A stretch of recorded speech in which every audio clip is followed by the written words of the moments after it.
Hello दोस्तों, welcome to my channel. तो आज मैं लेके आई हूँ केमिस्ट्री के कुछ इंपॉर्टेंट टॉपिक्स। तो सबसे पहले आपके 3 चैप्टर जो है mole concept, general organic chemistry and periodic property, ये 3 चैप्टर आपके अच्छे से तैयार होने चाहिए। तो सबसे पहले हम शुरू करते हैं फिजिकल केमिस्ट्री से। पहला चैप्टर है आपका सोल्यूशन। तो इसमें जो कुछ कंसंट्रेशन टर्म्स दी हैं जैसे कि normality, molarity and mole fraction, ideal and non ideal solution, और जो 4 कॉलिगेटिव प्रॉपर्टीज़ हैं वो बहुत ज़्यादा इंपॉर्टेंट है, एंड ऑस्मोटिक प्रेशर।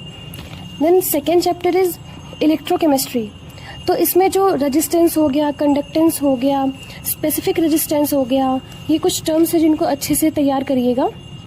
उसके बाद आपको इलेक्ट्रोकेमिकल सीरीज अच्छे से रटनी है, मतलब रटनी नहीं, अच्छे से तैयार करनी है, क्योंकि इससे क्वेश्चंस आते हैं। गैल्वेनिक सेल हो गया, नर्स्ट इक्वेशन पूछी जाती है, कंसंट्रेशन सेल पूछा जाता है। देन आपका अगला चैप्टर है केमिकल काइनेटिक्स। तो इसमें सबसे पहले रेट ऑफ रिएक्शन, वो एक कोई इक्वेशन दे देते हैं, उसके बाद आप से पूछते हैं कि इसका रेट ऑफ रिएक्शन क्या होगा। Then order of reaction and zero order, first order and second order. इन तीनों में सबसे इम्पोर्टेंट फर्स्ट ऑर्डर है। इनके हाफ लाइफ और ग्राफ हो गए, ये तैयार करिए। उसके बाद आते हैं सरफेस केमिस्ट्री। तो इसमें जो फिजिकल एंड केमिकल एडजॉर्प्शन है और फैक्टर क्या क्या इफेक्ट करते हैं इनको, और फिर कोलाइड क्या होते हैं, इमल्सन, मिसल्स क्या होते हैं, टिंडल इफेक्ट क्या है, कैटलिस्ट एंड एंजाइम, ये अच्छे से तैयार करिए। इसके बाद हम बात करते हैं general principles and process of isolation of elements.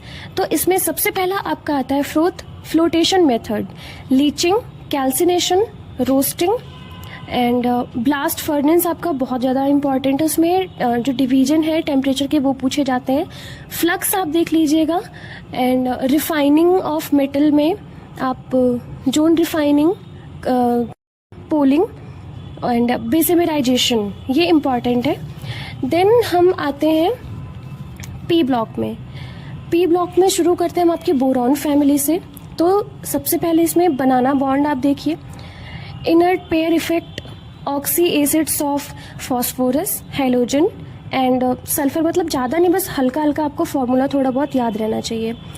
Then borax हो गया, बोरिक एसिड हो गया, डाइबोरेन हो गया, सिलिकेट्स हो गया, ये प्रिपरेशन देख लीजिएगा।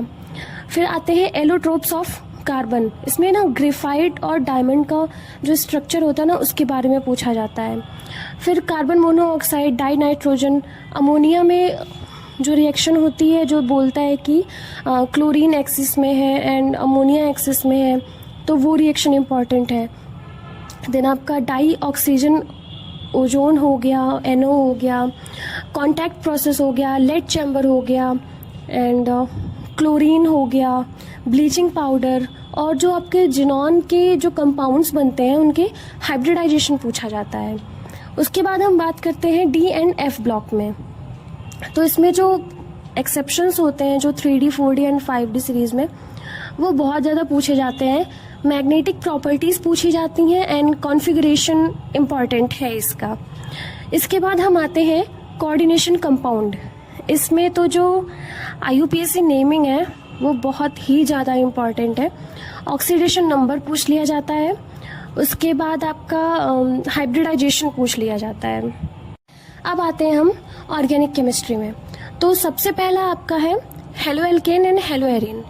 तो इसमें जो आपका प्रिपरेशन है, कैसे प्रिपेयर करते हैं इनको, हेलोजन एक्सचेंज मेथड, उसमें एक स्वार्ट रिएक्शन है, ल्यूकास टेस्ट हो गया, और मेथड ऑफ रिएक्शन में आपका एक with PCl3, PCl5 and SOCl2 वाला आता है, और फ्रॉम एनिलीन वाला रिएक्शन बहुत ही ज़्यादा इम्पॉर्टेंट है, उसको पढ़िए।